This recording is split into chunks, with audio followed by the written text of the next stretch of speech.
Continuamos aquí en Proeconomía y Finanzas. Llegó el momento de saludar a nuestro invitado de la fecha. Estamos en piso con el doctor Carlos Carvalho, designado por el presidente electo Santiago Peña para ser el próximo presidente del Banco Central del Paraguay. Doctor, ¿cómo le va? Muchísimas gracias por venir al programa.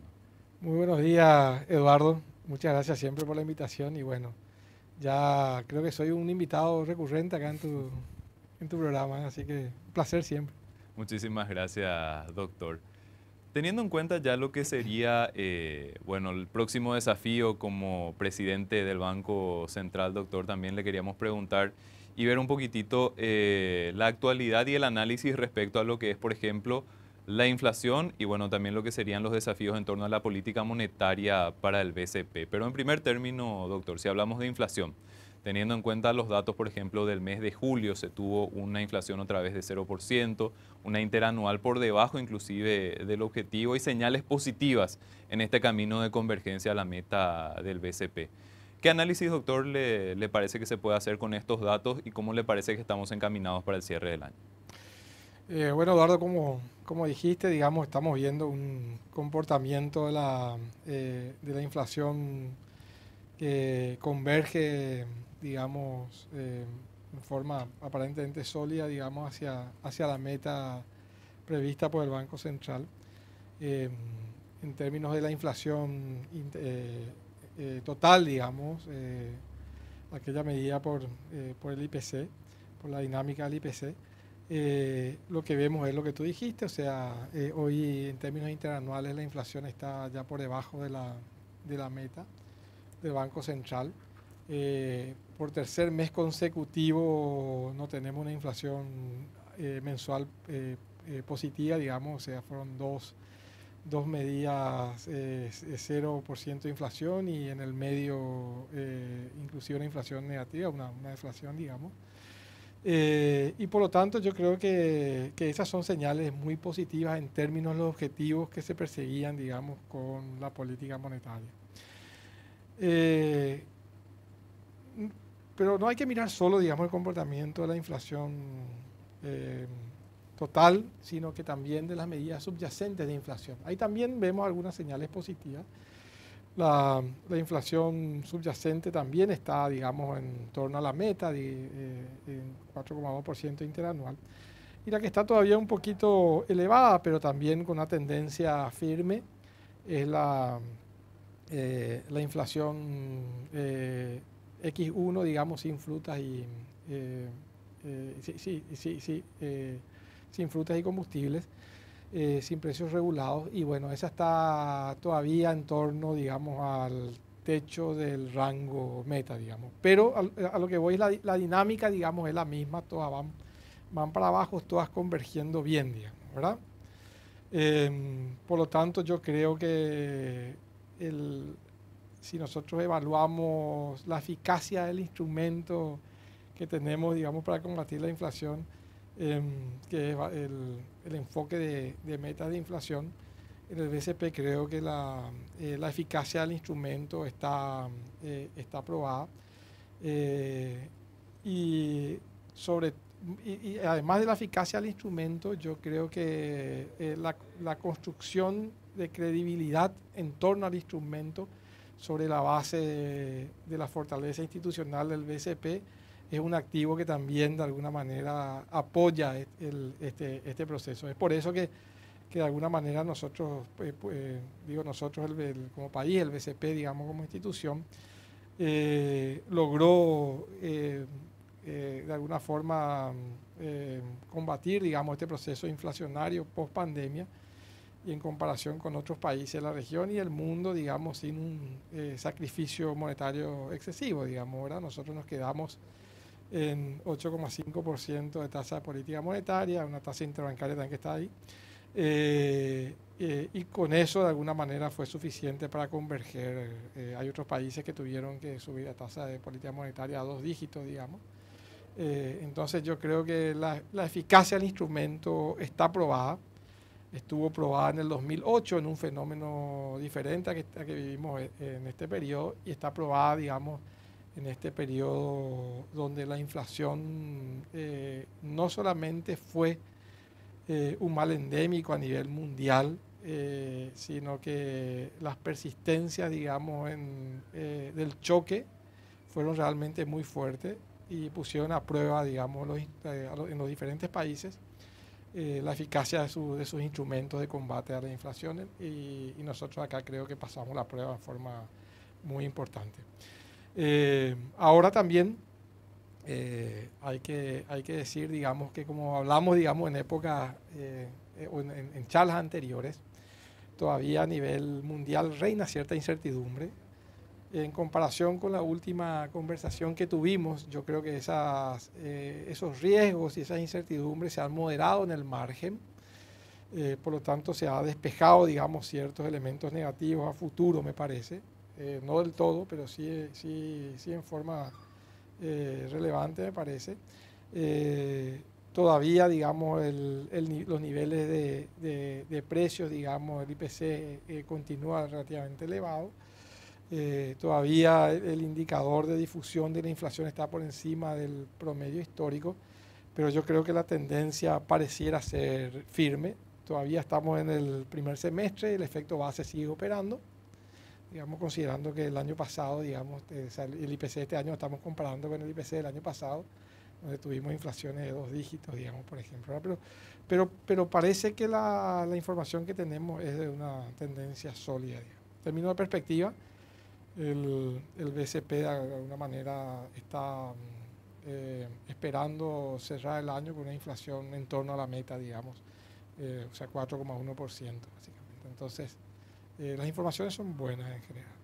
Doctor, ¿y esto cómo nos posiciona en torno a lo que es la política monetaria o la tasa de política monetaria? No lo quiero comprometer, no le quiero pedir que adelante evidentemente algún tipo de decisión, pero hay que tener en cuenta de que el mercado en cierto modo ya tiene una expectativa de que la tasa va a bajar en este segundo semestre de 2023, que la última decisión del Comité de Política Monetaria ya fue por mayoría, no por unanimidad, es decir, ya hubo un debate interno dentro del BCP para bajar la tasa de interés. ¿Cómo ubican estos resultados recientes de inflación este escenario de posible baja de tasa de política monetaria? Mira, Eduardo, estoy en esta última entrevista tengo que hacer un esfuerzo intelectual fuerte, digamos, para despegarme del analista económico que fui hasta hace poco tiempo, digamos, ¿verdad? Donde tenía mucho más libertades, de alguna manera, para decir ciertas cosas. Ahora, digamos, yo creo que mi opinión es una opinión que ya compromete de alguna manera a la institución, al BCP. Por lo tanto, en ese sentido tengo que ser más cuidadoso en mis respuestas. Pero sí lo que te quiero decir ahí es que según los datos recientes que tenemos de comportamiento, tanto la inflación mensual, son 3 meses, digamos, de datos que tenemos, la tendencia a la inflación total y a las medidas subyacentes, y todos esos elementos parecieran entregar una información de una tendencia ya relativamente sólida de la inflación hacia la meta. Como dijimos, en el plano internacional también yo creo que algunos riesgos se han disipado, la incertidumbre todavía no del todo, pero algunos riesgos se han disipado. Yo creo que las expectativas o los riesgos de choques de tasas y de términos de intercambio están relativamente moderados, no despejados del todo.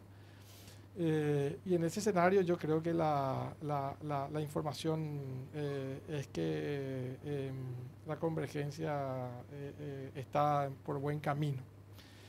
De todas maneras, yo creo que las decisiones se toman en un marco institucional muy claro, digamos, y sobre la base de información mucho más valorada y oportuna de la que yo eventualmente tenga en este momento, digamos. Yo creo que hay que esperar que se operen, digamos, las discusiones en el pre-CPM, donde de alguna manera los técnicos discuten, digamos, las diferentes dinámicas que están viendo tanto en el mercado local como en el mercado internacional. Y también hay que ver, digamos, qué información entregan los modelos predictivos del Banco Central, que están muy bien calibrados y que son los insumos que uno tiene que tomar para tomar decisiones de política monetaria en ese momento. Entonces, a lo que voy es, tengo en la cabeza, eh, eh, el escenario, pero creo que tengo que ser lo suficientemente prudente como para sentarme en el BCP en el momento adecuado, valorar toda esa información que te estoy mencionando, intercambiar con los colegas del directorio, en el marco del CPM, con los técnicos allí, y en base a eso tomar la mejor decisión. Lo bueno es que las decisiones que se toman allí son decisiones basadas en la mejor información del mercado, digamos, porque es una información completa y es una información oportuna. El BCP el que tiene siempre la mejor información y también tiene los mejores modelos, digamos, para que las decisiones que se tomen sean decisiones técnicas basadas en evidencia. Así que eso es lo que te puedo decir, y así lo vamos a hacer, digamos, en el momento con los colegas en el marco de la CPM. Pero la información que tenemos hoy día, digamos, es información buena, digamos, en ese sentido. Doctor, este tema de la inflación y bueno, también la tasa de política monetaria forman parte de los desafíos a los cuales se tiene que hacer frente como Banco Central y bueno, va a afectar evidentemente a su gestión. ¿Qué otras cuestiones usted identifica como prioritarias dentro de lo que sería la presidencia del Banco Central del Paraguay en los próximos años? Bueno, como he dicho, digamos, en otras instancias de conversación desde que ocurrió mi nominación, yo tengo una visión, digamos, institucional del BCP muy volcada, digamos, a lo que ha sido el comportamiento y la dinámica, digamos, institucional del BCP y el rol que ha jugado, digamos, el Banco Central del Paraguay como una institución pilar y clave, digamos, en la estabilidad macroeconómica del país y en el aporte a la construcción de los equilibrios económicos.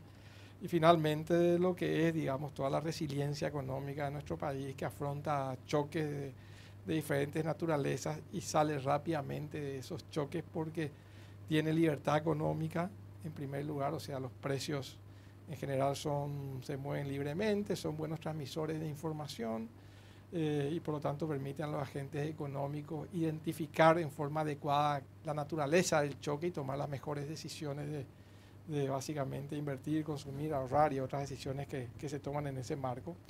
Y también porque de alguna manera tenemos dos instituciones que ofrecen garantías desde el punto de vista de los equilibrios, que son básicamente el Ministerio de Hacienda y el Banco Central de Paraguay, cada uno en su rol, digamos, importante. Dicho esto, lo que quiero decir básicamente es que lo que tenemos que hacer nosotros es, en primer lugar, tener un foco en aquellos mandatos que la sociedad le ha conferido al Banco Central. El Banco Central realiza una política social demasiado importante, que es entregarle a la población las garantías de que el salario que ganan, que los ingresos que de alguna manera provienen de su actividad laboral, productiva, lo que sea, van a ser preservados en el tiempo, digamos, ¿verdad?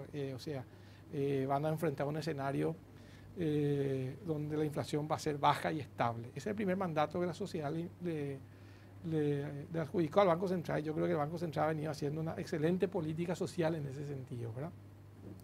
De las mejores, digamos, te diría, a nivel país, y que ha aportado un elemento fundamental para incluso sacar a mucha gente, digamos, de situación de pobreza, porque acuérdate básicamente que un elemento, digamos, para medir la pobreza es básicamente los ingresos de la población. Si nosotros tenemos procesos inflacionarios descontrolados, yo creo que inmediatamente lo que ocurre es que los ingresos que la gente obtiene, digamos, pues sobre todo los que están en una situación de mayor vulnerabilidad, digamos, los lleva inmediatamente por debajo de la pobreza. Entonces ahí hay un rol del Banco Central que es clave y en el cual nosotros tenemos que tener un foco muy importante. Y el otro es básicamente el mantener, digamos, un sistema financiero sólido, un sistema financiero estable, eficiente, íntegro, Y menciono las tres condiciones que hemos mencionado en las normas porque las tres condiciones son igualmente importantes, ¿verdad? Entonces ahí el Banco Central tiene la obligación de tener una superintendencia moderna que de alguna manera vele, digamos, por tener un sistema financiero fuerte, sólido, solvente, pero también por tener un sistema financiero competitivo que ofrezca a la ciudadanía